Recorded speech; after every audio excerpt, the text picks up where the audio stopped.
नमस्कार मित्रों।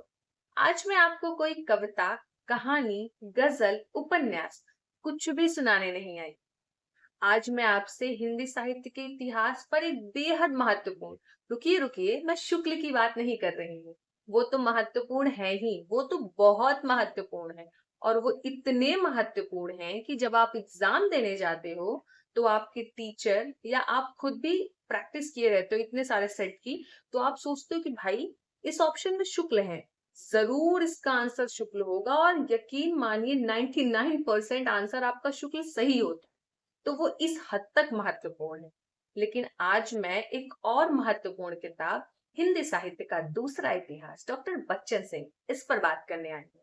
शुक्ल को जब हम पढ़ते हैं तो कहते हैं हे भैया, बहुत कठिन है। और ये हम अपनी बात नहीं कर रहे हैं या आपकी, हमारे टीचर्स भी कहते हैं कि शुक्ल कठिन तो है। हाँ, ये है कि आप बार बार पढ़ेंगे तो शायद आपको थोड़े सरल लगने लगेंगे, लेकिन फिर भी हमें तो अभी भी कठिन लगते हैं। हमने 2-3 बार पढ़ी है, पर ठीक है। इसके अलावा आपने हिंदी साहित्य का सरल इतिहास पढ़ा होगा। ये लगभग सबको पढ़नी चाहिए, लेकिन जब आप ये किताब पढ़ते हैं तो आपको लगता है कि ये किताब पूरी नहीं है। क्योंकि कहीं-कहीं आपको लगेगा आदिकाल के बारे में इतना ही है, मतलब बहुत है। तो भक्तिकाल इतना ही है, रीतिकाल इतना ही है। तो उसको बस वो आपके दिमाग में ना जैसे कि समझ विकसित करने के लिए है कि आप पढ़ के फिर और किताबें पढ़ें, फिर आप शुक्ल पे डायरेक्ट आ जाते हैं।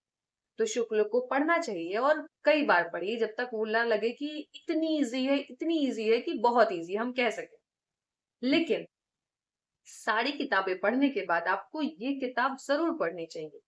इस किताब से क्या फायदा होगा कि जब आप इसे पढ़ेंगे तो आप आचार्य रामचंद्र शुक्ल को समझ पाएंगे, आप विश्वनाथ प्रसाद त्रिपाठी को समझ पाएंगे, आप शांति प्रिय द्विवेदी को समझ पाएंगे, आप हजारी प्रसाद द्विवेदी को समझ पाएंगे। मतलब जितने आलोचक, जितने इतिहास लेखक हैं, सबके बारे में इन्होंने लिखा है। इन्होंने एक पन्ना लिखा है, एक पैराग्राफ लिखा, लेकिन आप एक पैराग्राफ, एक पन्ना, 2 पन्ना उस लेखक या उस आलोचक या इतिहासकार के बारे में आपको लगेगा कि भाई इनका आधा पन्ना ही पर्याप्त है समझने के लिए। मतलब इतनी अच्छी किताब है। और इसकी भाषा भी इतनी सरल है, इतनी सरल है कि अगर आप इसे पढ़ने बैठे से 2 से 3 दिन में आप ये किताब पढ़ सकते हैं। मतलब इतने दिन में पढ़ना नहीं है, क्योंकि जैसे कि आप उपन्यास पढ़ते हैं ना तो लगता है भाई बस खत्म कर दो इसको पहले, उसके बाद ही कोई किताब। तो ऐसा इसके साथ भी है, लेकिन हाँ थोड़े से गंभीर होके पढ़ना है, क्योंकि बहुत सी ऐसी बातें हैं जो हमें नहीं पता है। तो इसको आप पढ़ेंगे और बहुत अच्छे से पढ़ेंगे तो आपकी हिंदी साहित्य के इतिहास को लेकर एक बहुत अच्छी समझ विकसित हो जाएगी।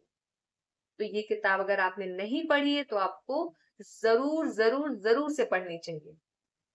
और बाकी शुक्ल तो भाई शुक्ल है ही। धन्यवाद।